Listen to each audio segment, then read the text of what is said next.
Naging sentro ng atensyon sa ikasyam na araw ng impeachment trial ang pahayag ni Senator Robin Padilla na umaasang hindi magiging one-sided ang prosekusyon. Humantong pa ito sa paghingi ng paumanhin ng isa sa mga private prosecutor matapos masita ng senador ang kanilang hanay sa loob ng impeachment court. Narito ang Politico Update. Maganda po ng inyong sagot. Sana hindi one-sided ang ating persecution. Ano? Yan ang pahayag ni Senator Robin Padilla sa Day 9 ng impeachment trial na nagpataas ng kilay ng ilang nasa loob ng impeachment court na siyang lumikha ng ilang bulong-bulungan ng ilang taga-prosekusyon dahilan kaya sila nasita ng senador.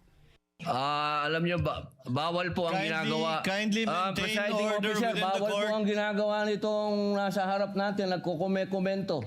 Aminado si Atty. Lorna Capunan, isa sa mga legal counsel for the panel of prosecutors, sila ang nasita ng senador. We're very appreciative that Senator Robin always brings color and surprise and excitement.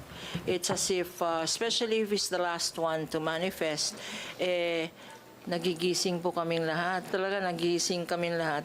At pinagalitan pa kami sa front row. Pero agad namang humingi ng sorry si Capunan kay Padilla at ipinunto na hindi nila hangaring bastusin ang senador sa naging reaksyon nila nang marinig ang one-sided remark ng Senator Judge. May I use this opportunity to apologize to Senator Judge Robin. There was no intent to disrespect him.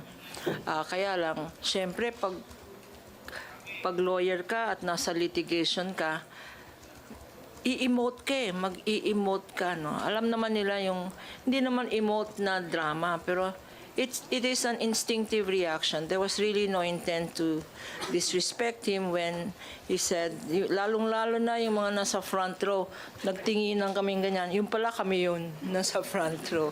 So, Senator Robin, sabi mo, kaibigan tayo, forgive na lang. Sa isang pahayag na inilabas matapos ang impeachment trial, agad nilinaw ng kampo ni Senador Padilla ang nais ipahiwatig sa one-sided remark. Ayon kay Padilla, ang kanyang pahayag ay kaugnay ng mas malawak na usapin ng fairness and participation sa impeachment proceedings, partikular sa magkaibang sitwasyon ng mga witness at mga senator judge na may kinakaharap na legal na usapin.